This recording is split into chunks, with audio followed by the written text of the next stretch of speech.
Hey guys, Wade here with Texas Duck Dogs, Callback Retrievers, Eager Retriever. I want to talk to you about your puppy. So you bought one of our well-bred, hard-working American Lab puppies, and you want to know about feeding and all that. And let's say this puppy's 7-8 weeks old, it's going home with you. I want to talk about how I make the food. I use a NutriBullet. It's a food processor, but I use it for dog food. Instead of softening the food and it takes 10-15 minutes, I like to go ahead and put my food in a NutriBullet. I grind up a little bit and it becomes a powder. Essentially, you take the dog food and just render it back down to a similar form. I throw that in my pans. I put a little water on there like this and I stir. And I instantly get a gravy type consistency mixture. Now, I've got hard kernels mixed in there. So this is, I try to feed my puppies 3 times a day, and I nurse twice, sometimes 3 times a day. And this is 4 weeks, 5 weeks, 6 weeks. A lot of these breeders are sending home these underweight, puny looking puppies. My puppies are fat, thick, healthy, robust, and it's because of my labors in the feeding. I would rather break the food down if they're going to be more likely to eat and eat more eagerly than to go ahead and just put them on hard kibble at 6 weeks and wean the mother off. I like to let my mamas nurse right up until they go home. They've got all those good antibodies from mother's milk. So this is going to be a short video. Now, my favorite thing to feed out of is cast iron pans. Why? Puppies can't tip them over. They've got a lip on them. They're heavy. This one we rescued along with this old feed pan from my grandfather's foxhound kennel. He's been dead about, a decade and a half now. But I grew up as a 1-year-old, 2-year-old, 3-year-old boy with my grandpa, my dad, and myself. And we were running and competing with American Foxhounds. And my grandpa literally fed dogs out of these feed pans.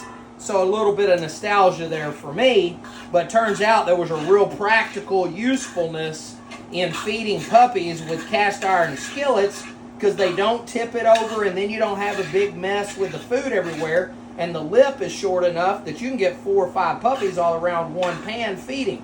This pan, when I drop it, they almost always tip it over and spill some of the food out. Now, by having my food wet a little bit with the gravy mix, it's less likely to spill out of the bowl and puts a little more weight.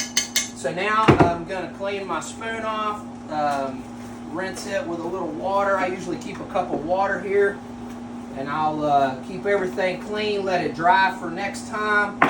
Make sure that I don't leave this sealed up and sitting.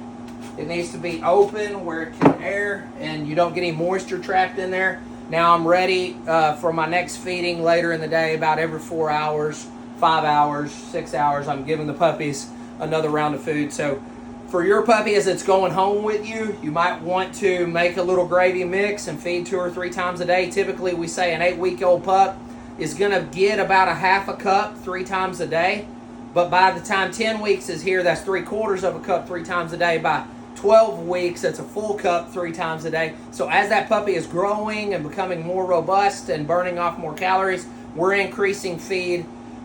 Basically, I don't want to do anything that would stunt or limit a dog's growth and development. I also do not feed my puppies 30% protein. I personally have seen back when I was feeding 30% protein that a ligament attached to a knee would splinter off the bone. I did a little research and it seems that a really high protein dog food can cause this splintering. I even had one vet tell me that, one vet. Now, I don't think there's been any kind of clinical study on this. This is my own personal experience raising puppies now for 2.5 decades.